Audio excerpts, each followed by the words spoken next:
Yesterday, I talked about rotating and some more difficult problems associated with rotating, specifically, how do you find the exact coordinate of a point? And I use the broken clock hand, instead of going 90 degrees pointing straight up, straight down. If the point isn't straight up from you, you go straight up and straight over to it. And then when you rotate 90, it's over and down. So your clock hand is broken. It's crooked. Other than that, everything's the same. Okay, today we're going to get into some more problems with reflecting, not relecting. Reflecting, that's an F. Okay, it's a horrible F. I'm sorry, but believe me, it's an F. There you go, that's a little better. Reflecting. One of them would be distances. How do you find distances when you reflect? So what do we know about reflecting? We know that however far away you were from the line of reflection that you're flipping across, that's how far away you're going to be on the other side of it after you reflect. So what we're going to do here is we're going to reflect this segment AB across this line L. This line L is our central line, our line of symmetry, our line of reflection, whatever you want to call it. That's the one that we're flipping across here. So our new line is going to be somewhere over in this general area. The first thing you have to decide is, how do you label these points? Is this A prime, B prime, or is this B prime and this is A prime? Which one's correct? Well, if you were to just slide this straight over, then that one would be correct. This would be A and that would be B. But we're not sliding it over, we're flipping it. So the bottom one is correct. B is closer to the line of reflection, so it's got to be closer to the line of reflection over here. So it looks like this. B prime, A prime. Okay, this is the question to this problem. What is the distance from L, the line of reflection, to B prime, our new spot where B went? What is that distance? This one right here, and I can never draw these things. That distance right there, what is that?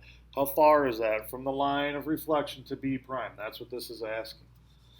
Well, we have two pieces of information about distance so far. We have this whole distance is 20. That means from A to the line of reflection is 20, and the segment AB itself is 12. So we know the whole distance from A to the line is 20. Part of the way is 12, so what's the rest of the way have to be? 8. So from here to here is 8. Now, like I was just saying, when you reflect something across the line, you go the same distance past it as you were from it to begin with. So you were a distance of 8, B was a distance of 8 to the line. So when you flip across, you got to go the same distance past. So B prime will also be a distance of 8 from the line of reflection, and that's your answer. What was that distance? 8. So that's how you do that. You got to keep in mind that you're going the same distance past, and then you got to use the clues that they give you to figure out what was B to the line to begin with, because that'll be the answer for B prime to the line, because they're the same. Okay, so there's one type of more difficult reflection problem, not super crazy hard. Another one is, well, before we move on, let me give you one more example. What if AB looked like this? We'll say AB is still 12. And you're going to reflect that across the line. What would the distance from L to B prime be? Well, if you're on the line of reflection, you don't move when you reflect. All right? It's kind of like one of the old tricks that you learn for reflection is if you fold your paper on the line of reflection and say this was your line of reflection, whatever you had over here is going to end up over there. But if it's right on the line of reflection, it's not moving. The line of reflection doesn't move. Everything from this side goes over to here, but everything on the line just stays there. So if it's on the line of reflection, it doesn't move. All right, so what's the distance from L to B prime?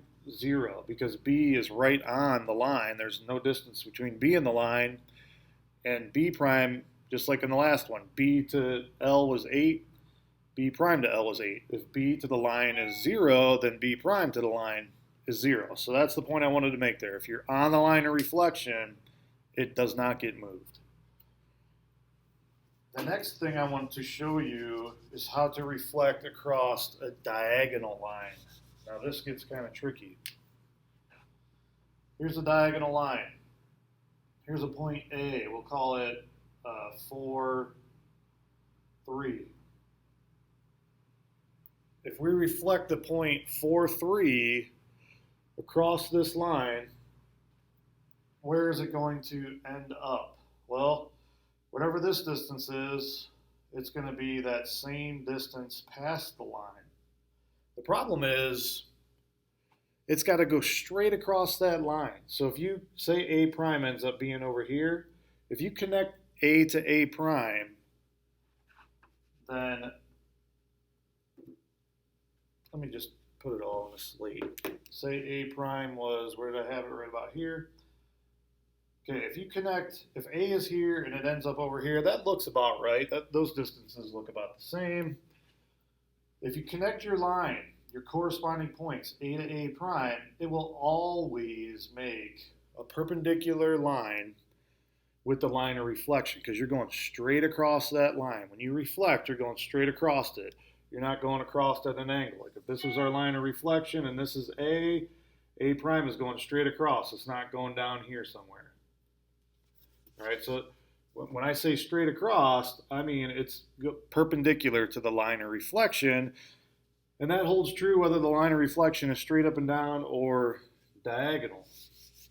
The difficult problem, or the difficult piece of the puzzle on something like this is that you need to know exactly where is 90 degrees, exactly where does A cross this line. So what I'm saying is, I assumed it's right there, but what if that's an 89 degree angle and not 90? Maybe it should have crossed right there. Maybe I was off by just a teeny tiny bit. There's no way to really tell. I mean, technically there is, but it's super difficult and you don't have to know that. So instead of trying to figure out what that point is, because we need to know what that point is, where exactly is it going to cross this line? It's going to be given to you. And it's going to be called the intersection of A to A prime, the line A to A prime, that's this line, the intersection of this line, A to A prime, and line of reflection. Where those two lines intersect, this is your line of reflection, this is A to A prime. Where they intersect, that's the point you need to know, and that's the point that'll be given to you. So I'm just going to make it up, and I'm going to say that that point is the point 1, 2. So we'll call this point right here 1, 2. Now we can figure out where A prime is, and I'm going to show you how. Because we're going straight across this line, we need to know how far did we go to get from here to here, because that's how far we have to go past it. But when we tell the distance of a diagonal line, we have to go straight up and down and then straight across. Kind of like the rotation yesterday. If this was your center and the point was over here, you went up and over to get to it.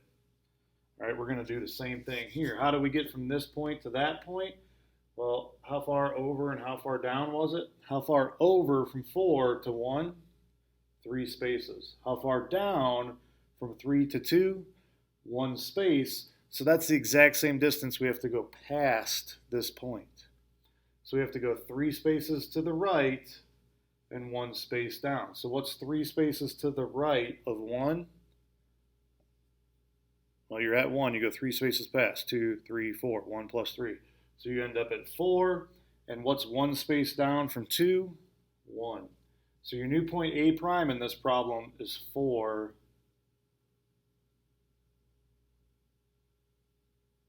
3. How come that doesn't look right? Oh, because 1, 2 would never be. Darn it.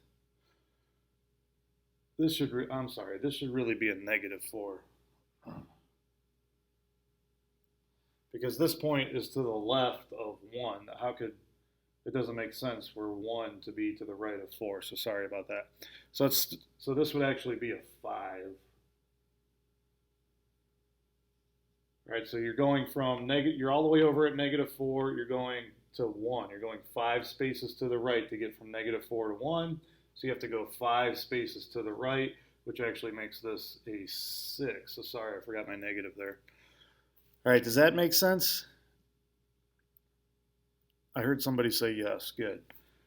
You have to figure out how far is the point they give you from the intersection point. That's really all you have to do here. How far is it from the point they give you to the intersection point, and then go that far past it, and you're there. And it doesn't matter if they give you the A prime or if they give you the A. They're going to give you 2 points.